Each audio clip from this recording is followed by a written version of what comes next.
Hello, today we would like to talk about globalization and nationalism.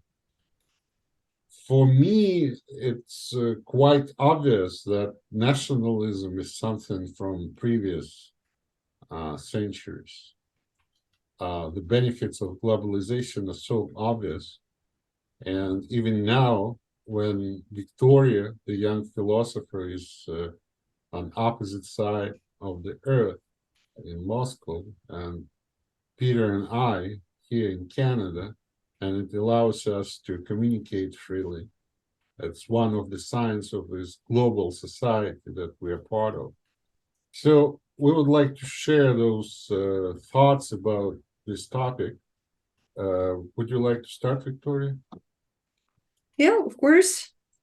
Well, I do not prefer neither globalization nor nationalism, like pure globalization or pure nationalism. I would say that it is more preferable for me when there is some national culture in any country. Like, for example, here in Russia, we can develop our own culture, or you in Canada, you develop their own culture. And then when the cultures are developed, it is cool that we can share our cultures and make them global. So globalization itself is impossible without some sort of nationalization before it. So if the world, like the tendency that's growing right now to globalize everything, I don't think that this tendency is that good, because people are not focusing on developing any culture at all, and develop their national, I don't know, their national features for what they can be unique. So when you talk about national features, you mean balalaika, matryoshka? Well, it's not only about that. It can be deeper, like a lot deeper. Biga, like, biga matryoshka, loud balalaika. Like, I'm really proud of some part of my culture. Like, I'm really proud that we have borscht in here, and that we, like, I really feel that Russian culture is unique, and it's really hard for any foreigner to understand it fully. The way we speak, the way we think, it's a unique thing. So I really appreciate it, and I don't want to be I don't want our minds to be too foreign, I want to keep these features that we have. All right. So I think, yeah, that's good for every country. Peter, what do you think? Yeah, I feel like every country got its own culture. I mean, I think it's good that we can like talk to each other, like we can talk to each other like from very far away. But I feel like every country has its own cultures, and it should keep its cultures strong. Because if a country's culture gets too wishy-washy with too many others, it kind of loses its identity, right? Yeah, it is surprising that I didn't think about the culture when I'm talking about the nationalism. I'm talking about the obstacles that can be established on the way of the global communication, exchange, and other things, like national borders, like sanctions, like all this shit that we are witnessing right now. And I do believe that it has nothing to do with the culture, especially probably here in Canada. We have so many cultures that coexist without much interference with each other. That's why I didn't think of globalization as a threat to any culture, because if within the borders of one country, different cultures can freely coexist, of course they can coexist on a global scale. It's a good excuse to talk about the culture and national features as a reason to stop globalization. But as a matter of fact, it's an excuse, it's a lame excuse. Nobody is threatening nobody's culture. We need to have a global field where we can, without interruption, do business, share our cultures, share our ideas, exchange money, do things. And any obstacles on this path, I think they're counterproductive. That's interesting that Victoria, the first thing that came up to her mind was protecting the national culture. Who's threatening the national culture?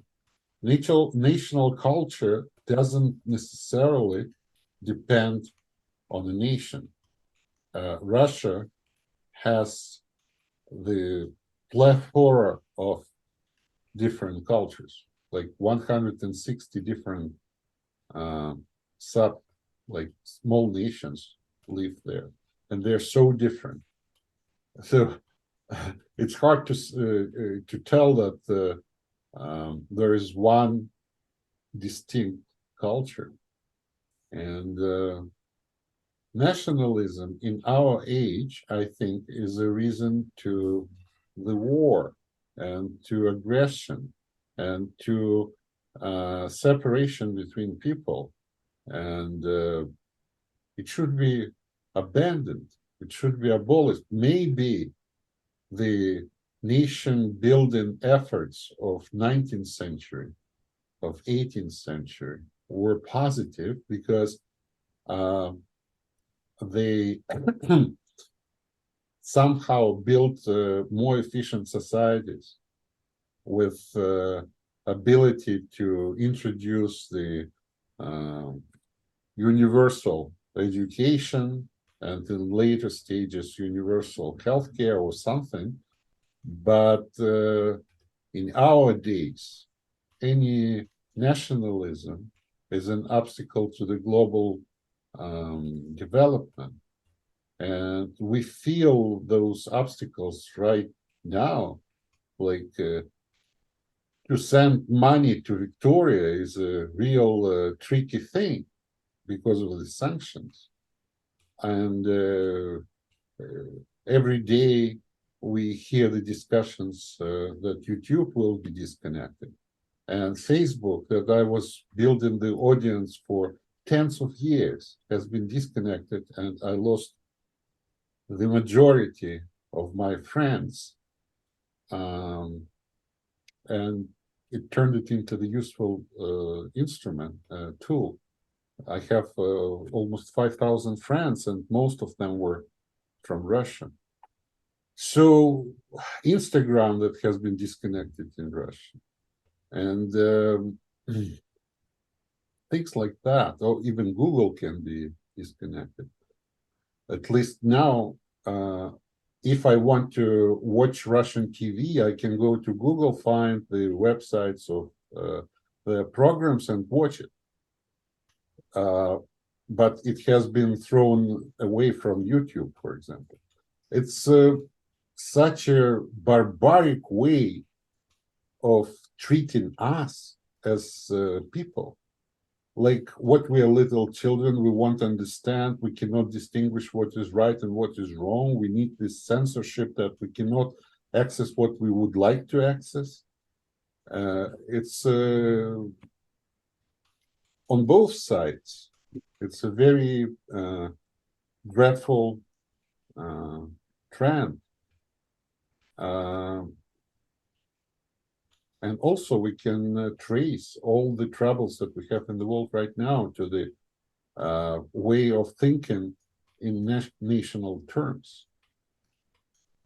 for me, the national government is something very simple that has to provide the basic needs for the population: protection, governors, and some basic things like healthcare, education, and not to push the ideology and make troubles to everybody else.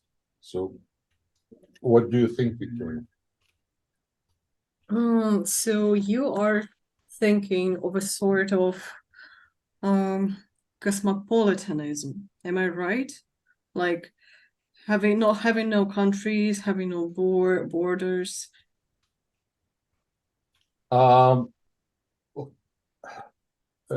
The saying goes that if someone is not conservative after the age of 50, he is an idiot. I'm a little bit conservative. I'm not going to suggest to destroy everything, like nations and everything, because it will cause greater harm. That what I can say is, from my day-to-day practice, I do not feel the existence of the borders. For the long time, like we meet sometimes many times per week, I have a full feeling that we live in the same place. We do a lot of things together, do the broadcasting and other things, and I don't really feel much of the difference. Okay, and why we have chosen to communicate with each other? Because we have not have similar ideas. Our ideas might be different, but at least we have same topics to discuss, right? Yeah. I mean, I feel that the way the world works right now is not like the right way, but it is quite impossible to change it, or to change it all the way out. So, like, for example, people, like nowadays, people do have choice in some really important areas of their life. They can choose a country. They can choose a country to live in. That means that they can choose laws to follow, that they can choose language to speak. And if we are trying to get rid of some national ideas and nationality, that kind of means that we lose this ability to choose. If we make everything the same, if we, I don't know, use Esperanto as a global language to talk to. So no, you don't have to bring it to extremes. No, on the opposite, I suggest the variety of things.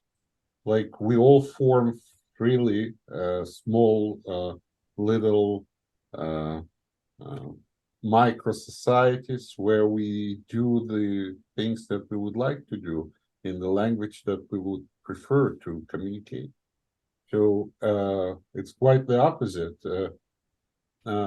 We create the rules and laws within our societies the same way, like sometimes the rules of YouTube can be more restrictive and stronger than any laws in any nation. 3 strikes on YouTube and they just delete all your content. Deleting your content, it's like a capital punishment. It's like killing you, right? And you cannot object efficiently. And like what I'm saying is, we already are governed by the universal laws that have not been issued by democratic process, because a private company has decided that that would be their policy, and nobody was able to object or contribute to this process. And those laws they sometimes, for some people, they are more important even than the laws of the country they live in.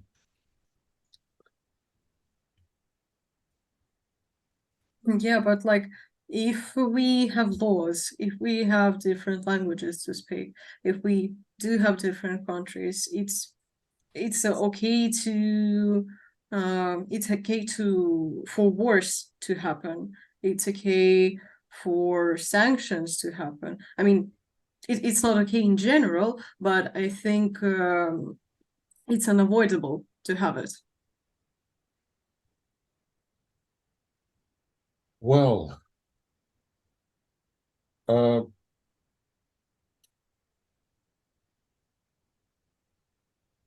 what I'm saying is that I don't see any benefits of supporting the national ideas in our modern world. Nobody's touching anybody's culture. You would like to play with your matryoshkas? You can play with your matryoshkas. Nobody's taking away your matryoshkas.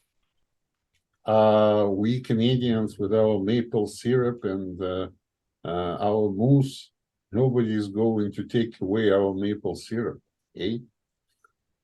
Peter, are you afraid? Are you worried about the maple syrup supply we have in Canada? Russians will come and take our maple syrup. Yeah. The wars, I think they use it for the excuse. I don't think that it's all about power. It's all about power, being able to control something that they should not control, to control us. We have to have a right to decide whom we send the money, whom we would like to communicate, whom we would like to make friends with. And we are very lucky that until now, after such a tremendous deterioration in international relations, we're still able to communicate. At least there are like ways to communicate. We can use Zoom, we can use internet, and so on and so on. Yeah. Yeah, like these things that they are doing, and from your side and from our side, that they are blocking the opportunities for like people who are not involved in any actions, in any like war actions. I'm not fighting in Ukraine, so why do they block Instagram from me? Like there is no way I'm connected to it, and there is no way any other people are connected to it. And the thing is that a lot of people who are followed by propaganda in America or in Russia, they start to treat each other as enemies, like and they are trying to follow these national ideas, and it feels so, I don't know, it feels so dumb, because like you are not participating in any actions, you are just people. Why would you judge people from another country while they actually did nothing? Like me as Russian, I can feel it, because I communicate a lot with different foreigners, and I can feel that they're judging me for basically nothing, but they're judging me for being Russian. Here, I stopped being Russian. I say I'm from Ukraine. Yeah, but like the way it works, you just so like I'm just telling them what personally me, what have I done so you treat me this way? Like, am I responsible for anything? Like, if I had the ability, I would come to Putin and say, please stop. But I do not have this ability, and even if I had, he wouldn't probably listen to me. So yeah, that idea is that they're frustrating me. They are unavoidable. Yeah, because like we have this propaganda in every country. Yesterday I saw this little boy asked him somewhere on outside, he said, "Are you really Putin?" And he answered, "Yeah, пока что да." Until now, yes. And then I saw the interview of this young boy. He was interviewed. How did he ask it, and what he does think about it? So it's bigger than that. It's bigger. Like, I think that we need to understand that we do not have benefits to support national ideas anymore. If there was any benefit in the past, we do not have such benefit now. Like, every time when we start talking about the nationalism, it is bad for us. Even between Canada and the United States treats us as another state of theirs. Even when they come to this land, they forget that they're in the foreign country. They say this country, meaning United States. And we have to remind them, saying which country? It's Canada.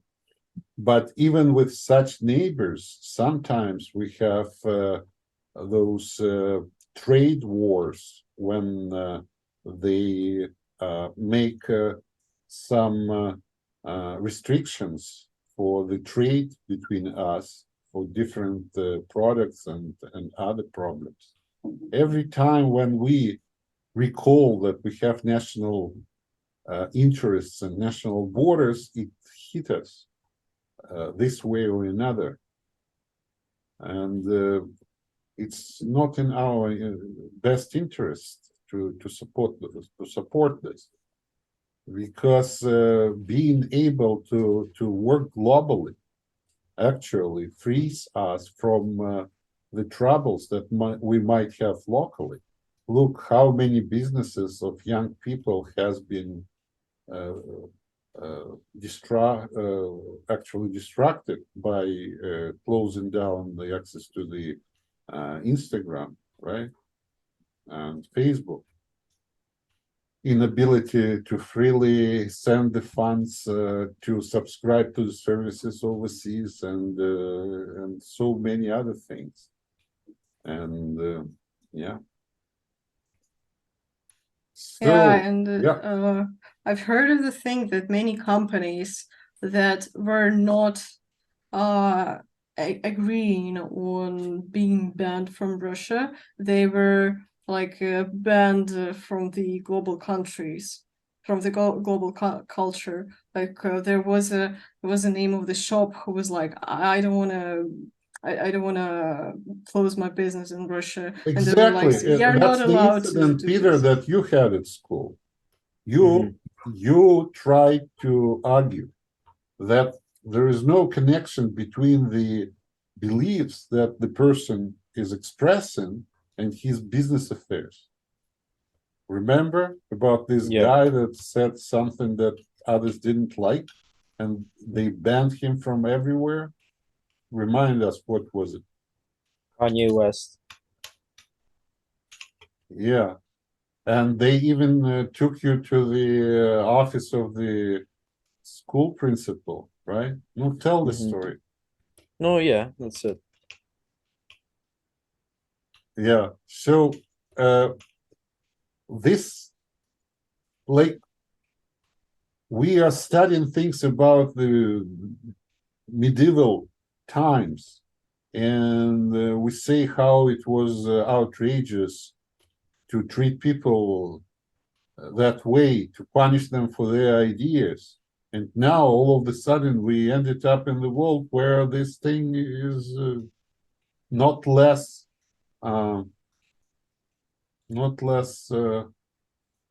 pronounced than it used to be in the Dark Ages. Also, I raised this question of non-democratic ways of governing the global companies that don't have any alternatives. There's no alternative to Google. There's no more real alternative to YouTube. No real alternative to Facebook. There are some national alternatives like Contact, but they wouldn't develop that much if not for this disconnection. Contact now is getting developed very formidably because the loss of ability to use Facebook on Russian market, right? I really like these double standards they have in Europe or in the US, because like you know, just like a couple of years ago, there was so much hype around being racist and anti-racial slangs, Black Lives Matter, and etc. and etc. And now they're actually being racist to like a big part of the world, and they're not treating it like being racist. They're treating it like something normal, something obvious. I completely agree with you. Like people like me and my brother Michael, we have left Soviet Union 33 years ago. You have changed your way of governing the country maybe twice since then. And because we have Russian accent and everybody is asking, where are you from? Now we have to hide that we are from Russia. We have, he says that he's from Eastern Europe. I say I'm from Ukraine. It is so stupid to create such things. Doesn't matter, like, are we so stupid, really? Are we still so stupid? Yes, we are. Yeah, and well, actually, like when I'm selling my English lessons, I kind of have this point. So with me, you can improve your pronunciation, so you do not sound like Russian. Yeah. What do you have? I have a point when I'm selling my English courses that with me, you'll improve your English pronunciation and you're not going to sound like Russian. So they will hire up you in Europe or America. But I know that Peter doesn't hide that he is Russian. How do you feel in Canadian school? I don't know. I didn't really get any racist remarks for it. I got a couple of dirty looks once, but I don't know. That's when I was all starting from it. But Dirty look has other meaning.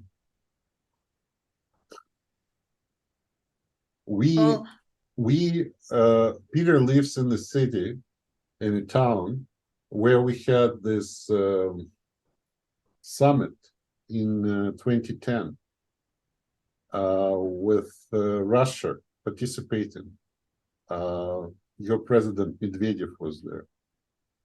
And we have a special place there with all the flags of the countries that have participated. And since 2014, they had taken away the Russian flag. And since then, they never put it back. And it's like all the flags are there and one pole is empty. Yeah.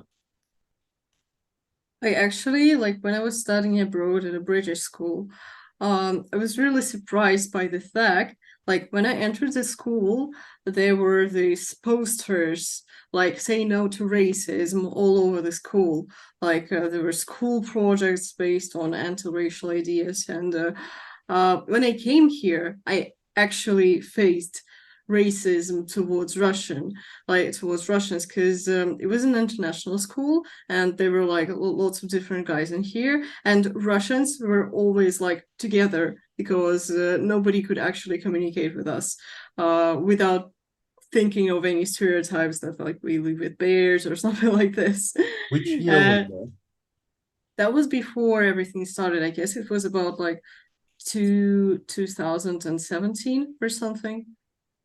So yeah, it was not about all the things that's going on right now. And yeah, still they had it, and I faced racism because there were lots of Spanish guys, and they were talking behind my back about my Russian stuff, and yeah, it was really hard. So I mean, I guess it's kind of okay to have this attitude towards us when you are a man of a totally different culture, because yeah, our the way we think really differs from the way Europeans or Canadians or Americans think, and yeah, so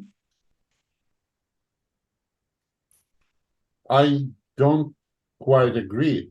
In which field you think differently? In which? I don't know. I guess when I was telling these stories to my friends, and I was talking about Russian minds, I always tell people like, okay, you see, in Europe, people leave. In Russia, people survive. And that's a big difference that creates this hole, that creates this hole in understandings. Anyways, I see it that those who are in charge of the nations don't want to lose their power. So their interest is to create those differences that do not exist between especially the younger generation, and to make them bold and to separate the countries and the nations and to continue to rule. It's futile because they will die sooner or later, the old generation. And the new generation don't really feel this kind of separation. And but we are living in these unfortunate times when the older generation of those who are in power, they're still trying to hold on the old order when they are able to tell everyone what they would think, what they would watch, and so on and so on. About the propaganda, they don't have, like we discussed it on one of our podcasts, that they don't have the influence they previously had. Like, you would agree, TV used to work on the older generation. The younger generation don't watch TV anymore. And if someone is moving to the internet platforms, we all have our own recommendations that correspond to our personal interests. And it's very, very difficult to run the effective propaganda when everyone has his own circle of interests, and it's like a bottleneck. You cannot shovel too much through this bottleneck, and propaganda is not that efficient anymore. Nobody's watching the same programs, the same things, and everybody can choose, and even not choosing, but the recommendations are giving them the access to the things that they prefer according to their previous preferences. So I believe that those disputes between the nationalism and globalization, they will be in the past with the time, because the things how they are done now, the ways of the communication, the desire of the people to do the business globally, it will be sooner or later stronger than any reflections of the past. Don't you think, Peter? Yeah. Yeah, I can actually agree with you on this. But that's a real funny thing when you like you have the more advanced view on this point in Europe and in Canada, because in these sort of countries it's kind of obvious that like people travel, that people talk with foreigners, and it is okay to, like, you know, make this globalization happen. But here in Russia, they are still trying to convince us that we are part of this country and we cannot be part of any other country but Russia. Like this year or the last year, they actually made this national lessons at our schools, like patriotic lessons, where they tell our pupils that Russia is a great nation and everyone else is bad. So, and they are forcing, like, I would like little to tell and to save your ass. A lot of things that they say, it's true. There is a very strong destructive forces that are trying to disturb many things, including Russia. They are trying to protect themselves, and it's okay. The thing is that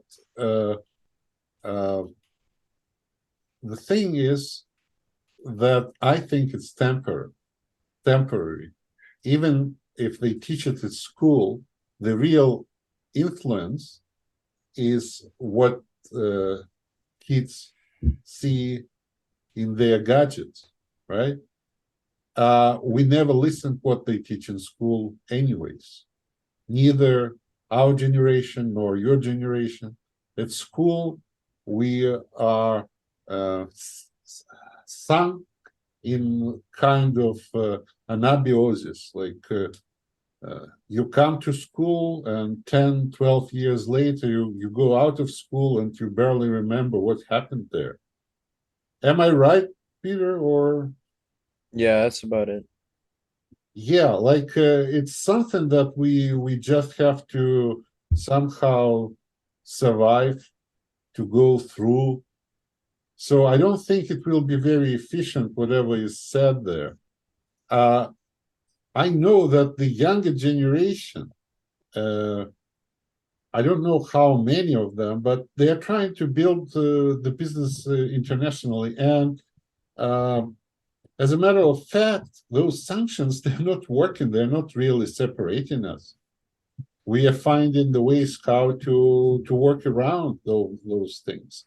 I had here some girls that they are interior designers, and they have clients from overseas, and they learned how to do the interior design, and they make like 60,000-70,000 rubles per month working as freelancers. And I don't think that they lost that. They just find a way how to get paid anyways.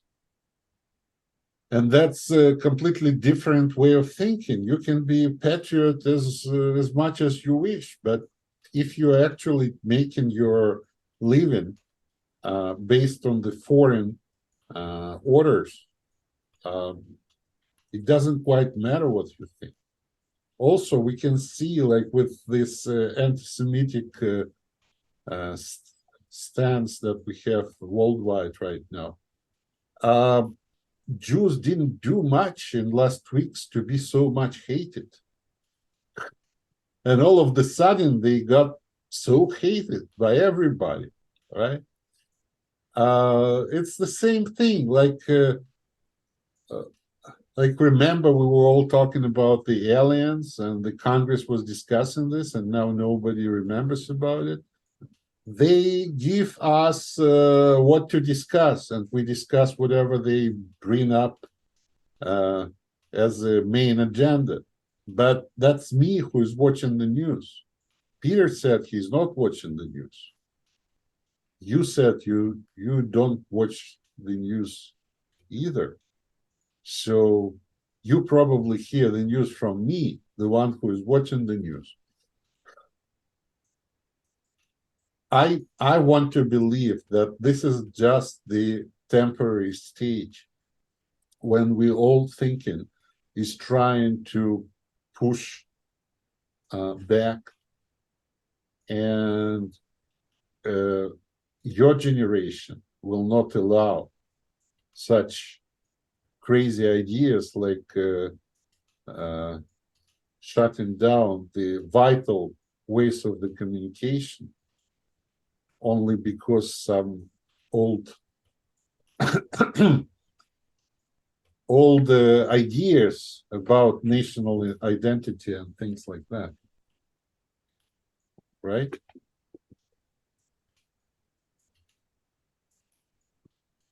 Anyways, would you like to contribute anything else today? Well, I think I agree. I agree with you that it's a temporary thing and we just need to go through it. Anyways, it's kind of obvious for any generation that interacting globally is a way to get paid well because you have more customers, for example. And as a matter of fact, you are doing good to your country because you eat in Russia and you get paid in Canada, and somehow you are getting this fun skin, right? Mm-hmm. So it's good. By the way, those sanctions are not initiative of Russia, it's initiative of the West. So you can be praised by bringing the funds back to the country. All right. Okay. Yeah. Thank you. Thank you. Bye-bye.